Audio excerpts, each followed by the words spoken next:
Դատարանը այդ իրականությունը, որը դուք շատ արդարացիորեն ներկայացրեցիք, մահափորձ չի որակել եւ չի գնահատել դա որպես ծանր հանցագործություն, այլ այն հանցագործությունը կատարած անձանց մեղադրել է, մեղավոր է ճանաչել թեթև մարմնական վնասվածք պատճառելու համար, անգամ չնշելով, որ այդ բռնությունը իմ դեմ իրականացվել է պայմանավորված իմ հասարակական քաղաքական գործունեության հանգամանքով։ Եվ որպես մեղավոր ճանաչելուց հետո պատժի չափ սահմանել է մի քանի ժամ աշխատանքը այդ հանցագործությունը կատարած անձանց։ Այսինքն նրանք ամբողջ ժամանակ տենց էլ մնացին ազատության մեջ եւ նախաքննության փուլում եւ դատավճռից հետո, այսինքն դատանի դահլիճից ազատ արձակվեցին, մնալով ազատության մեջ։ Ի վերջո եթե ամփոփենք, ստացվում է, որ նրանք ընդամենը թեթև մարմնական վնասվածք են պատճառել մի մարդու, խոսքը այն դաժանության մասին է, որ հիշեցնենք մեր հեռուստադիտողներին, որ 2022 թվականի հոկտեմբերի 18-ին մեր շենքի բակում հարձակվեցին ինձ վրա, գցեցին գետնին եւ միայն գլխի շրջանում ոտքերով հարվածներ հասցնելով, այսինքն դատանը ապացուցեց, որ նրանք են կատարել։ Չէ, պարոն Ղազարյան։ Երեքն են եղել, երկուսը գործողություն անողներ էին, մեկը նկարահան։ Մեկը բերել է, հասցրել է, ավտոյի վարորդն է, նկարել, այսինքն խումբ է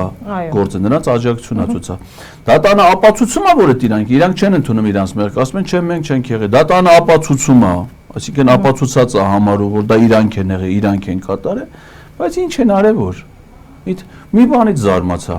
Պարգևատրում նախատեսած չէր, ասենք օրինակ դատարանը կարող իր վճռով ասեր նաև այդ հանցագործությունը, քանի որ իրանք Էդգար Ղազարյանի նկատմամբ են այդ բռնությունը, պարգևատրել, ենթադրենք նվազագույն աշխատավարձի 200 պատիկի չափով,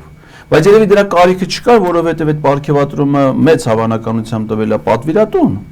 որի բացահայտման ուղղությամբ ոչ իրավապահ մարմիններն են ջանքեր գործադրել, որ բացահայտեն։ Իմ բոլոր միջնորդություններն են մերժե այդ ուղղությամբ նախաքննություն տանելու բացահայտելու համար։ Եվ նույնն արել է դատարանը։ Օրինակ ես դատարանին ասում եմ, այս մարդը դեպքից վարորդ է որ բերել է, այդ օպելը որով բերել է, առել է դեպքից 20 օր առաջ, 10 օր առաջ, 10 հիմա չեմ հիշում, 10 օր առաջ ոնց որ։ Գինը ընդամենը 200,000 դրամ, հիմա մեկին 200,000 դրամ 10 գնա օպելը, այդպես գին չկա։ Ինչի են գրել 200,000 դրամ, որովհետև այդ ժամանակ օրենքի ուժի մեջ էր մտել 300,000-ից ավել անկանխիկի մասի, որպեսզի բանկային փոխանցումով չլինի։